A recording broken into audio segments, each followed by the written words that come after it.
ಈ ರೀತಿ ಚಿಕನ್ ಗ್ರೇವಿನ ಒಂದ್ಸಲ ಟ್ರೈ ಮಾಡಿ ನೋಡಿ, ತುಂಬಾ ರುಚಿಯಾಗಿರುತ್ತೆ. ಆ್ಯಂಡ್ ಚಪಾತಿ ಜೊತೆ, ರೈಸ್ ಜೊತೆ ಆ್ಯಂಡ್ ರೊಟ್ಟಿ ಜೊತೆ ಕೂಡ ತುಂಬಾ ಚೆನ್ನಾಗಿರುತ್ತೆ. ಹಾಯ್ ಎಲ್ರಿಗೂ ನಮಸ್ಕಾರ, ವೆಲ್ಕಮ್ ಬ್ಯಾಕ್ ಟು ಸುವಿಯನಿ ಯೂಟ್ಯೂಬ್ ಚಾನೆಲ್. ನಾನಿವತ್ತು ಚಿಕನ್ ಗ್ರೇವಿ ರೆಸಿಪಿನ ಶೇರ್ ಮಾಡ್ತಾ ಇದ್ದೀನಿ. ನಾನು ಮಾಡೋದು ಹೇಗೆ ಅಂತ ತೋರಿಸ್ತಾ ಇದ್ದೀನಿ. ಒಂದು ಪ್ಯಾನ್ಗೆ ಸ್ವಲ್ಪ ಎಣ್ಣೆ ಹಾಕಿ, ಎಣ್ಣೆ ಕಾದ ನಂತರ ಅದಕ್ಕೆ ಜಜ್ಜಿರುವಂಥ ಶುಂಠಿ ಬೆಳ್ಳುಳ್ಳಿನ ಹಾಕಿ ಫ್ರೈ ಮಾಡ್ಕೊಳ್ತಾ ಇದ್ದೀನಿ. ಆ ನಂತರ ಅದಕ್ಕೆ ಒಂದು 3 ಹಸಿಮೆಣಸನ್ನ ಹಾಕಿ ಫ್ರೈ ಮಾಡ್ಕೊಳ್ತಾ ಇದ್ದೀನಿ. ಇದು ಫ್ರೈ ಆದ ನಂತರ ಅದಕ್ಕೆ ಈರುಳ್ಳಿನ ಹಾಕಿ ಫ್ರೈ ಮಾಡ್ಕೊತಾ ಇದ್ದೀನಿ. ಈರುಳ್ಳಿ ಚೆನ್ನಾಗಿ ಫ್ರೈ ಆದ ನಂತರ ಅದಕ್ಕೆ 1-2 ಟೇಬಲ್ ಸ್ಪೂನ್ ಅಷ್ಟು ಶುಂಠಿ ಬೆಳ್ಳುಳ್ಳಿ ಪೇಸ್ಟ್ನ ಹಾಕೊಂಡು ಫ್ರೈ ಮಾಡ್ಕೊತಾ ಇದ್ದೀನಿ.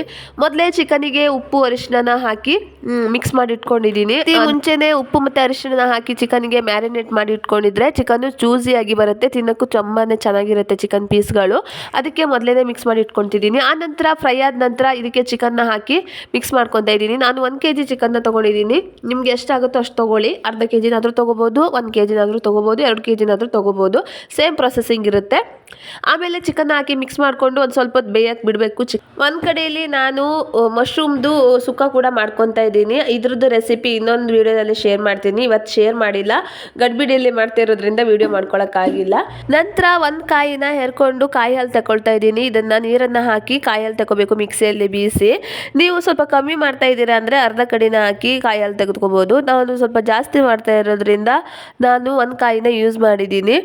ಆ ನಂತರ ಇದಕ್ಕೆ ಮನೇಲೆ ಮಾಡಿರುವಂತಹ ಸುಕ್ಕದ ಪುಡಿನ ಹಾಕ್ತಾ ಇದ್ದೀನಿ. ನಾವು ಮನೇಲೆ ಮಾಡಿರೋದು, ಇದು ನಮ್ಮ ಅತ್ತೆ ಮಾಡಿರೋದು, ನಾನು ಮಾಡಿಲ್ಲ, ನನಗೆ ಮಾಡೋಕ್ಕೆ ಬರಲ್ಲ. ನಮ್ಮ ಅತ್ತೆ ಮಾಡಿರೋದು ಸುಕ್ಕದ ಪೌಡ್ರ್. ಇದು ತುಂಬಾ ಚೆನ್ನಾಗಿರುತ್ತೆ. ಇದನ್ನ mutton sukka, mutton gravy, chicken gravy, chicken sukka ಮತ್ತು ಮಶ್ರೂಮ್ ಸುಕ್ಕಕ್ಕೆಲ್ಲ ಯೂಸ್ ಮಾಡ್ತೀವಿ ನಾವು. ತುಂಬಾ ಚೆನ್ನಾಗಿರುತ್ತೆ, ಈಸಿಯಾಗಿ ಮಾಡ್ಕೋಬೋದು ಈ ಒಂದು ಸುಕ್ಕದ ಪೌಡ್ರ್ ಇದ್ದರೆ. ಆಮೇಲೆ ಅದಕ್ಕೆ ಕಾಯಿ ಹಾಲನ್ನ ತಗೊಂಡಿರುವಂಥ ಕಾಯಿ ಹಾಲನ್ನ ಹಾಕಿ ಮಿಕ್ಸ್ ಮಾಡಿಕೊಂಡು ಅದಕ್ಕೆ ಮೊದಲೇ ನೆನೆಸಿಟ್ಕೊಂಡು ಹುಣಸೆ ನೀರನ್ನ ಮಾಡಿ ಇಟ್ಕೊಂಡಿದ್ದೀನಿ. ಹುಣಸೆ ನೀರನ್ನ ಹಾಕಿ ಮಿಕ್ಸ್ ಮಾಡಿ ಕುದಿಯಕ್ಕೆ ಬಿಟ್ಟರೆ ಇದು ರೆಡಿ ಆಗುತ್ತೆ. ಕೊನೆಯಲ್ಲಿ ಇದು ಕುದ್ದಾದ ನಂತರ ಸ್ವಲ್ಪ ಕೊತ್ತಂಬರಿ ಸೊಪ್ಪನ್ನ ಹಾಕಿ ಮಿಕ್ಸ್ ಮಾಡ್ಕೊತಾ ಇದ್ದೀನಿ. ಸುಕ್ಕ ಪುಡಿದು ಏನಾದರೂ ರೆಸಿಪಿ ಬೇಕಿದ್ದರೆ ನನಗೆ ಕಮೆಂಟ್ ಮಾಡಿ. ಆ್ಯಂಡ್ ಇದೇ ರೀತಿ ಈಸಿ ರೆಸಿಪಿಗಾಗಿ ನನ್ನ ಚಾನಲ್ನ ಸಬ್ಸ್ಕ್ರೈಬ್ ಮಾಡೋದನ್ನು ಮರಿಬೇಡಿ. ಲೈಕ್ ಮಾಡಿ, ಶೇರ್ ಮಾಡಿ. Thank you all.